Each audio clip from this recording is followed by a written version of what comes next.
Gomo is a multi-device authoring tool, and the Gomo Learning Suite is a combination of the authoring tool, our award-winning multi-device authoring tool, and a brand new product, Gomo Hosting and Analytics. And it's built on the 5 key pillars that you see on the screen now.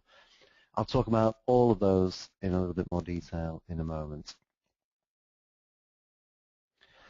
What does Gomo do that makes it different from traditional authoring tools? Well, Gomo creates responsive and adaptive HTML5 content completely automatically. What we mean by this is content that responds and adapts to the browser and the device that you're working on.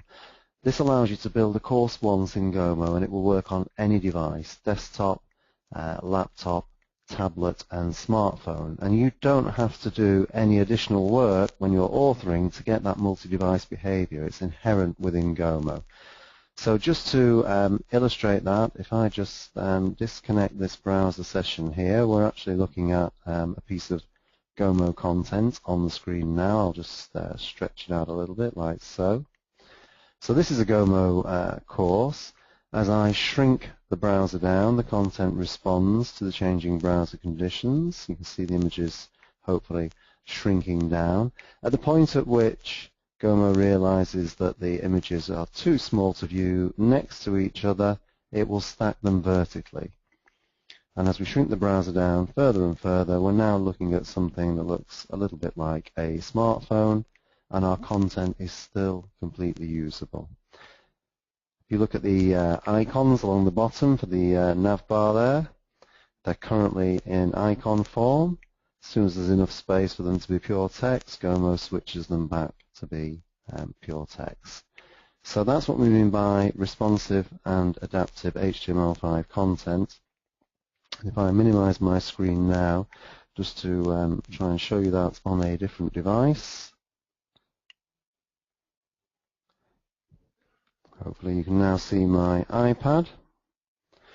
This is the same presentation.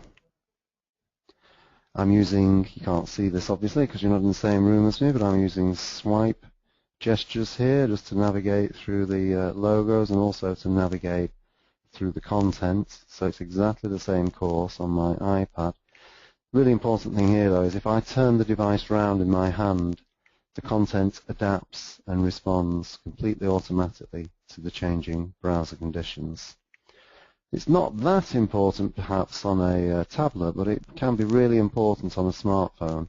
There's a lot of e-learning software out there that will take the rectangle that we see now and shrink it down into the top third of a smartphone screen, and that really is unusable. The text is too small to read. The buttons are too small to hit. You are basically forced to turn the device round into landscape mode to interact with it correctly on a smartphone. With Gomo, we respond and adapt automatically, and Gomo fills the screen.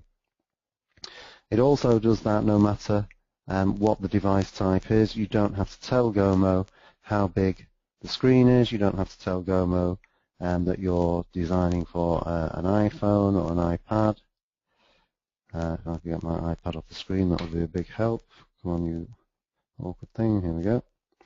You just literally build your courses, and the Gomo player figures everything out for you. So that's responsive and adaptive HTML5 content. Now Gomo is in the cloud. It's a software as a service application. What this means is there's nothing to download and there's nothing to install. You don't have to involve your IT department to get going with Gomo. You open up your browser, you navigate to the Gomo login page, you log in and you start working. So you can start working straight away, literally within 5 minutes of signing up for Gomo you can be working. And because Gomo is in the cloud, it's collaborative. So you can author collaboratively. I'll show you some of the new collaborative review features later on during this presentation. So looking at this diagram now, to the existing Gomo customers, the dotted line and the area on the right will be new because now on the right-hand side we have the hosting and analytics. So the traditional Gomo was the left-hand side of the diagram where you would work together to build a course, hit the publish button, and out would come a SCORM 1.2 object to go into your LMS. we can now publish into Gomo hosting and analytics, and we've got lots of interesting ways to distribute Gomo content from the analytics platform, and I'll talk about some of those in a moment. Okay, so how do we create content in Gomo? Well, it's incredibly simple. It's a drag and drop interface, very intuitive, all through a web browser, no programming language whatsoever. We just drag and drop, and we can now create both SCORM and TinCan conformant courses with Gomo. Customizations are really a powerful feature in Gomo. You can make your courses look however you want them to look. You've got loads of customization options to change the look and feel of your courses. Really important thing to note with customization in Gomo is that Gomo uses something called themes. Themes control the look and feel of your courses, and themes are separate from content. This is really important. What it means is if you've built 100 courses using a particular theme and then your customer decides to rebrand, change their logo, change their color scheme, change their fonts, change their screen background, for example, you don't have to open 100 courses in Gomo and then maybe 100 screens inside the courses to open those up and replace the graphics on every page. You go to the theme, you edit the theme, you save the changes, and all of your courses will see the new look and feel. So really powerful feature and something really important to consider if you're developing hundreds of courses with an authoring tool. Gomo's collaborative, so you can work together wherever you are in the world.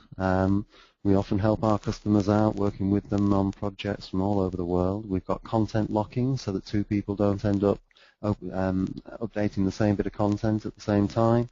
And now we have some brand new review and workflow capabilities to streamline the production process. I'll show you those in a moment.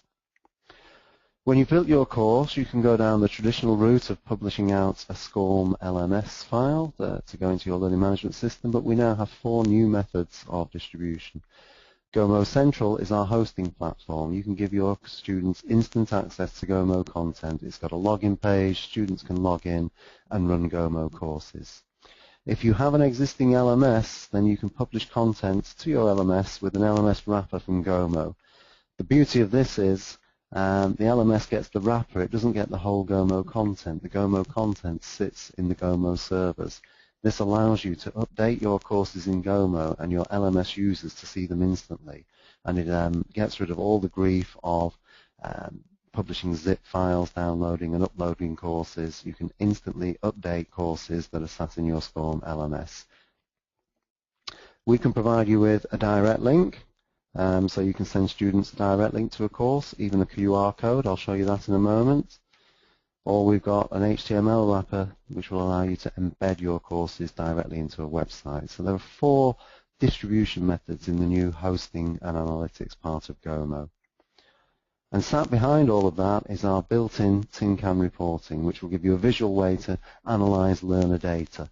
Now there'll be a limited set of TinCan statements that we'll work with to start with, but this will extend and expand in the future, and you'll be able to write your own TinCan statements in the Gomo authoring page.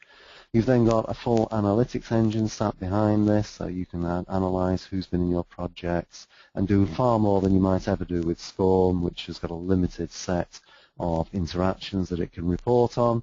You'll be able to do things like device type, launches, question pass and fail, and a whole range of things that are opened up by the TinCan API. So that's the theory. We'll now have a look at Gomo in practice. So I'm logged in to Gomo's staging server. We haven't released this latest version yet, but you're looking at a pre-release beta version. And when you log in now, let's use the design. We don't have the screen backgrounds in here now, but when you log in for the first time, you get 2 items. Might be difficult to see on there, but on the left is Gomo authoring, your traditional Gomo authoring product, and on the right-hand side is the Gomo hosting. If you subscribe to the hosting product, you'll have this new icon here. And if I click onto Gomo authoring, it will take me into the learning portal, and this will be reasonably familiar to anybody that's been using Gomo in the past. If you're not an existing Gomo user, then basically I'm now logged in through my standard web browser, and these are all the courses that I've got access to inside my particular part of Gomo.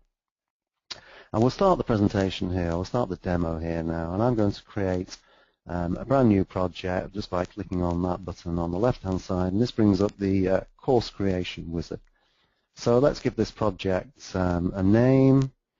So we'll call it webinar, what's the date now, 5th of Feb, and the time in the UK is 15:14. I can give it a description if I want to, and I can choose where I'm going to get my resources from. The next stage is then to pick a theme, and this is a theme I talked about in the customization. The theme controls the look and feel of your courses. I'll choose the night sky theme for this particular presentation, but you can see on the screen here a big list of themes. I've actually got more themes than most people have here. This is my developer account, and I've also got access to some of the custom themes, so things like Dunhill, Deloitte, Nike. These are custom themes we've developed for some of our customers, but there's loads of customization options, so you can create your own themes using standard Gomo functionality. So I've given the course a name, I've given this theme. I'm now going to choose what my students get to see, so I'll give them a menu. 3 topics is fine. We'll give them help, glossary, and an exit button. And then the final step is to choose which of my colleagues in my particular Gomo team are going to work on this project with me. And this is where the collaboration starts to come in. So I can choose which members of my team are going to help me to build this project. I finish the wizard, and Gomo creates that course live on the e-learning server. And as soon as it's done that, it's available to me to start working on as an author, but it's also available to any of my colleagues who have also shared the workload with, who could also work in this same collaborative workspace.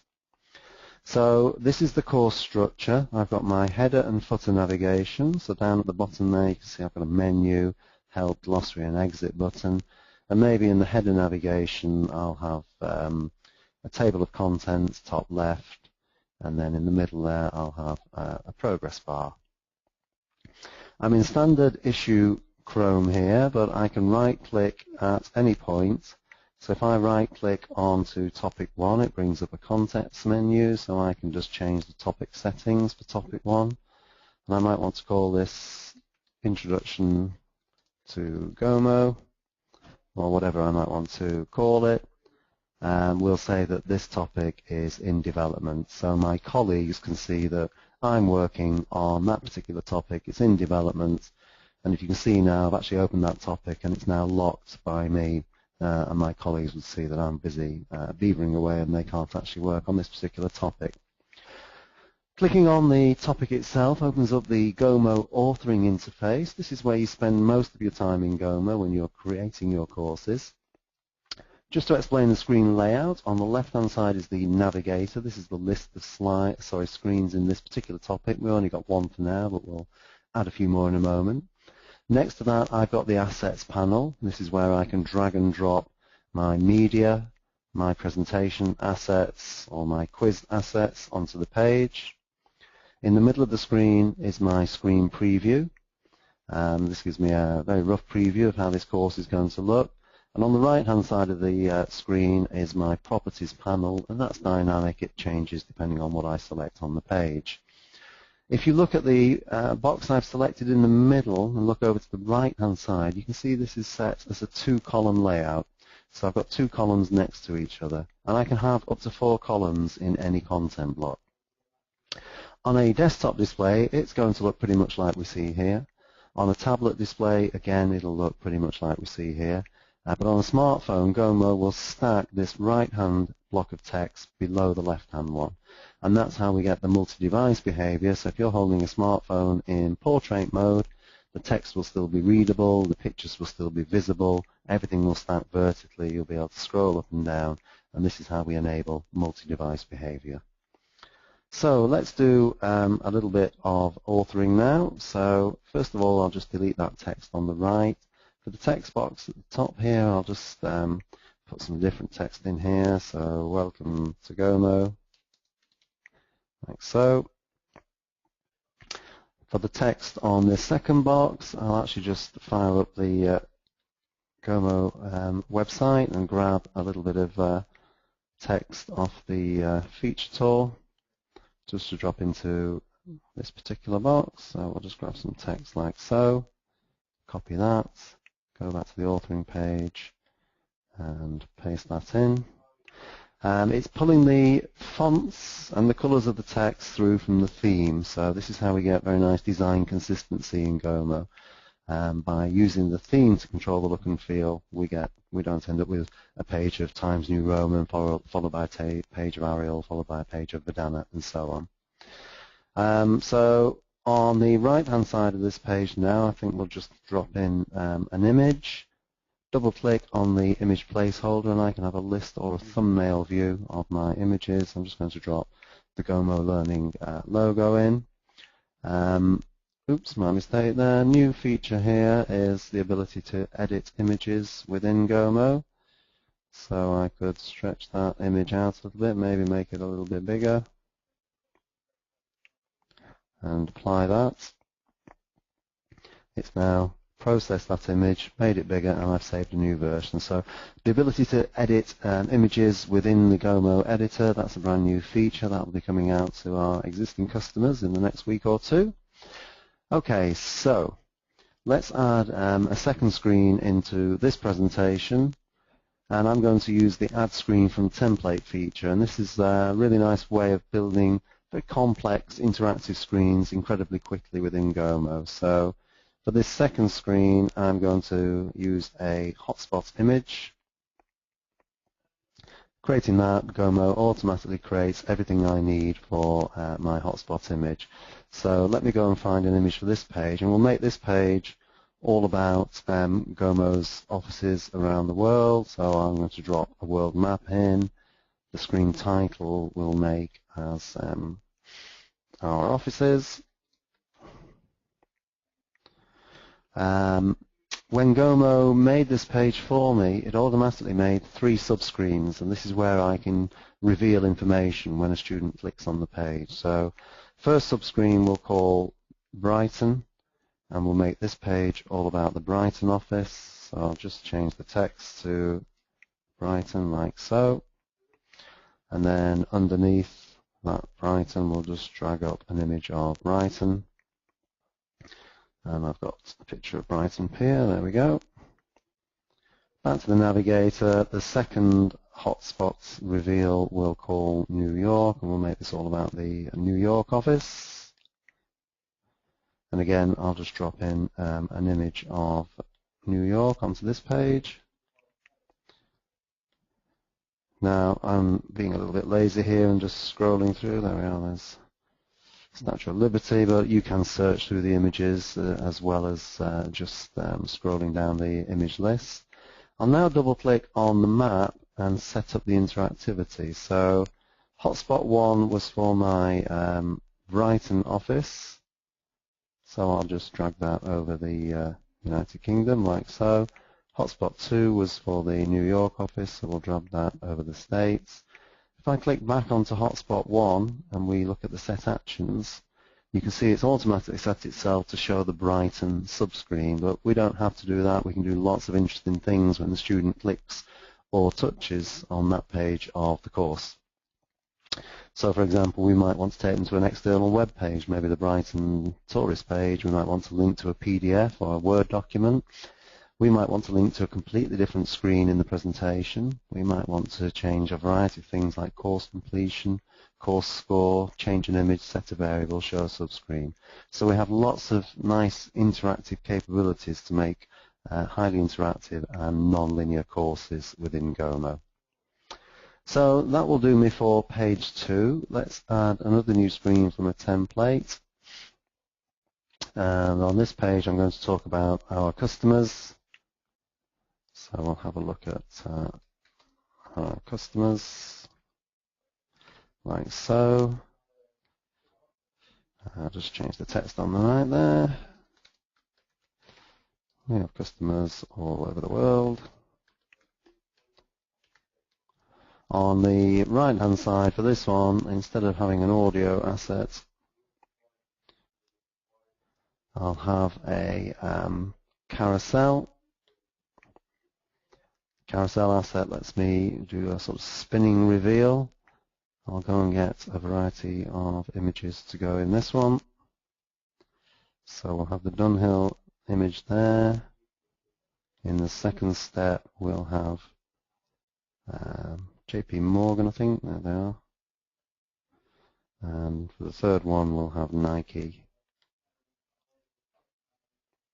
Like so.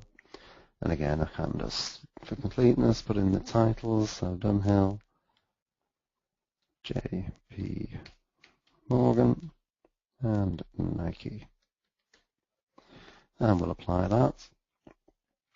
So there's my third page in this presentation. I'll create one more page, or screen, sorry, and then we'll go and start having a look at what we've done. So for the final screen in this particular demo today, I'll just do a very basic multiple choice question.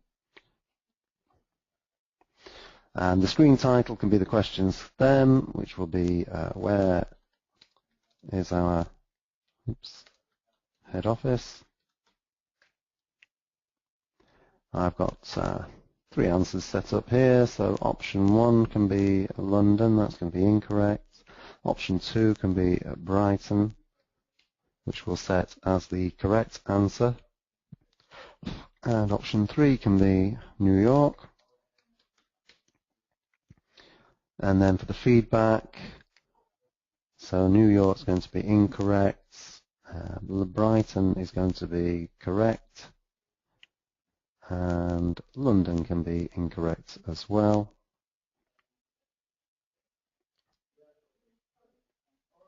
And we can give personalized feedback on every single page, so every single answer, sorry, and we'll just drop an image on that side just to make it a little bit more pleasant to look at. So I've now built 4 pages of that course. We'll now save those changes in Gomo, and then we'll go and have a look at some of the capabilities of Gomo for previewing content.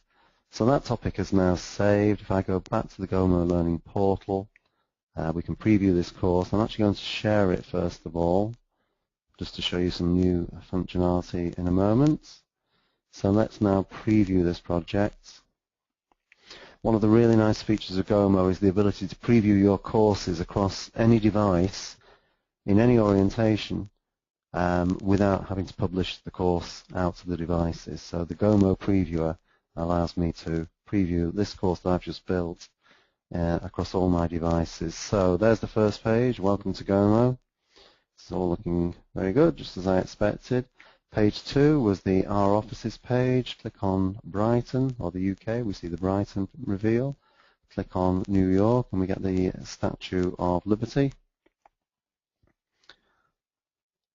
Page 3 was the Customers page with 3 of our customers in our carousel asset. And finally, page 4, where is our head office? There's the quiz. Click on Brighton and confirm, and we get the correct feedback. So I've just been playing around with that course. Everything looks like it's working as I expected. However, we're on looking at this in desktop. Well, the Gomo Previewer lets me have a look on tablet. So how is this course going to look on an iPad? There's the contents. Let's go to topic 1. Everything's looking very nice, all as expected. Let's go back to the main menu, and then we'll have a look at this on a smartphone. So now, link to topic 1, and you can now see that Gomo is stacking the items vertically. I've got scroll, so on a smartphone, the text is still readable, and the icons and the images are still visible. And I can test all of the functionality now on my smartphone. And again, there's the carousel, all working beautifully. Everyone can see the logo still. And there's the final quiz. And I'll say New York and confirm that one. And of course, New York's incorrect. I'm testing this in portrait mode because this is, the way most people hold their mobile phones. This is how I would expect students to consume this course. But we can, also have a look in landscape and just see how that course will look if they turn their phone on its side. And again, tablet in landscape and portrait. Now that's a really fabulous way to test your courses across all devices, and it's 15:14, it's now 15:20 now. I've been talking quite a bit here, but that's taken us 15 minutes or so to build that course, and we're now testing it across multiple devices. New capability in GOMO 3.0 is the ability to share your project via QR code. So here's where technology will eat itself, I think, if this all works. Okay, so you can now see my iPad on the screen. I will just drag my iPad over here. I'm going to fire up my QR code reader on my iPad. Here's the office, so you can see what I'm seeing on my computer here in sunny Brighton. Let me zoom in on the QR code. And now the course that I've been testing in GOMO is now on my iPad. And that's a really great way to instantly test how your projects are going to work on all of your devices. And there, just to prove it's not all smoke and mirrors, it's the webinar, 5th of Feb, 15:14. And you can see that course I've created is now on my iPad.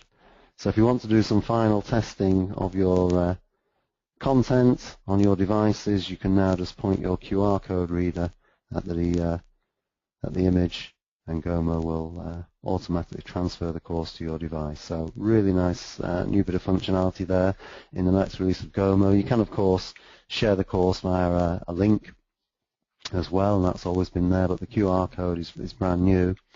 For those of you who are familiar and existing GOMO users, you may have spotted something on the top left of the screen there called Tasks. This is brand new, and this really makes the reviewer functionality of GOMO considerably enhanced over what we had previously. And this allows me to review courses and assign tasks. So the reviewer role really gains significant new capabilities. So, for example, I might get to this page and think, actually, we need to add in Burberry or one of our other customers in here. So I can just click on the Tasks panel and add a new task, type a description. So I'll say, please add the Burberry logo. It's topic 1, it knows where we are, it's the screen temp audio right, should probably give that screen a better name, but it knows the screen. And who's going to do that task? Well, I know Hugh's twiddling his thumbs at the moment, so we'll give that to Hugh, and now there's a task that's ready for Hugh in his task list to go and work on. If I hit the preview button for that task, it will take me to the appropriate page, so that I can then see it. And if I'm Hugh and I've made some changes to it, then I'll say, well, actually, I've started that one now, Mike. So I'll update that task, and then we can review all of the started tasks, completed tasks, signed off tasks, and so on. So a really nice capability. You can share your courses with your team, with your customers, invite them in to review, and they can review directly into GOMO. No more huge emails, no more email trails, no more spreadsheets. Review directly into the course itself. So fabulous new feature coming in the next version of GOMO. Okay, let's go just back to the portal and have a quick look at customization. I mentioned at the beginning that GOMO comes with themes. Themes control the look and feel of courses, and themes are completely separate from content. So you can rebrand courses in an instant. So I've got the night sky theme selected for this particular course I've just been building, but I can pick any of the ones that you see on the screen now. However, if I'm reasonably happy with night sky, I just want to make some changes to it, I can tweak the theme, make some changes, and change the look and feel of the course instantly. If I was doing this properly in the theme editor, I could then make all courses that use this theme reflect these changes. But I'll just do a quick one for today's demo. You can see here, this is the only time we specify size in GOMO. I'm going to say that course was set to fill 100% of the browser, but if I know my desktop estate is 1024 pixels wide, I can limit the width of that course to 1024 pixels. We've got some primary colors for that course, so I might choose to change those, and I'm currently just using the color pickers on the screen. If you know the hex values, you can type those in, of course. Further down here, the default background for that screen is the night stars. That's the image we were seeing across every single page. You're able to overwrite the default background on a page-by-page basis, so you might use a particular background for 90% of the screens, and then perhaps substitute a different one for a couple of screens where you want something else. But if I scroll down here, let's say we'll have that one as the new background. Further down here, I can control things like the color of the content areas, the opacity, and so forth. I could update fonts, colors, sizes, and so on. And again, this is how we can ensure some really nice design consistency by using themes to control the look and feel of our courses. So if you're an organization that's investing in Gomo, you can set up your preferred themes and make those the only things that your SMEs or users can use, and all your courses are going to be on brand, on look and feel, and on style. So I'm previewing that course now, and you can see it's now 1024 pixels wide, so it sits in the middle of the page rather than filling the browser. And as I navigate through, we'll see some of those color changes coming through into that page there. And if I just go back and show you my iPad, there it is, webinar 5th of Feb 1514, and you can see that one's been rebranded based on the new theme settings. So instantaneous updating on all devices. Okay, so that really finishes showing you the Gomo authoring and some of the new features that are coming in there. There are additional new features as well. I don't have time today to show you all of those. We will put release notes out when the new version releases so that you'll be able to see all of the new features that are coming in. But what else can we show you? Well, when you're in Gomo now, you've got a whole raft of new publishing options. And if I just go back to the project structure, and if I decide to publish this project out of Gomo, you've got your traditional download and distribute via your traditional mechanism, your SCORM LMS, or you can distribute your content through the Gomo hosting platform. I'll publish this as a final version and call it version 2. Now this may change in the final release version, but I can choose at this stage my hosting distribution methods. And I'm going to go through Gomo Central, my access point. Do I want to put an LMS wrap around this and send it to my target LMS? Do I want to put an HTML wrap around this course so that we can drop it into a website? Or do I want direct access, which is a link or a QR code? How am I going to track this course? Via SCORM, via TinCan, or no tracking required? And hit the publish button. I won't publish this one for now because it takes a couple of minutes, so we'll just go over to the hosting portal so you can see what this looks like. Here's the hosting portal. This is where your courses will sit when you publish them into Gomo hosting. The little flash of electricity indicates that those courses are live. I'm logged in as myself. I have single sign-on to both products, assuming you are the administrator for both of those. And I can drill down into any of these projects and start thinking about distributing them or having a look if they're already distributed to see how they're going. So here's my NASA course, and I can see the last page views, the latest completions. We can see how many launches we've had, completion status. We can analyze things like device type that people have launched this product from. If I drill down into the analytics, latest project accesses, latest interactions, and if I look at the settings panel here, is this project live or not?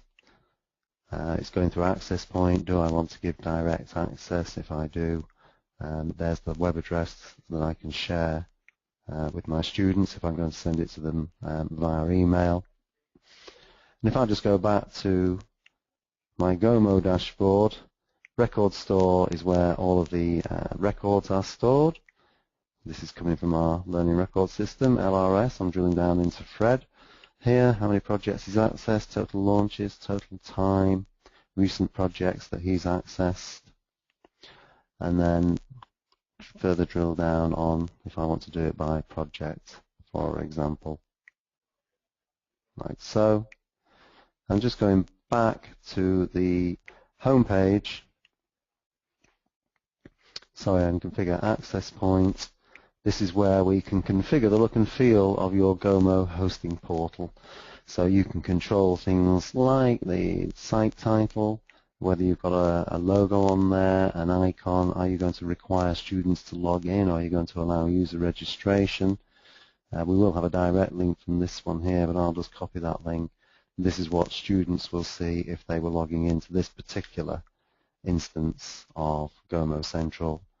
And there it is, and I'm going to log in as Fred.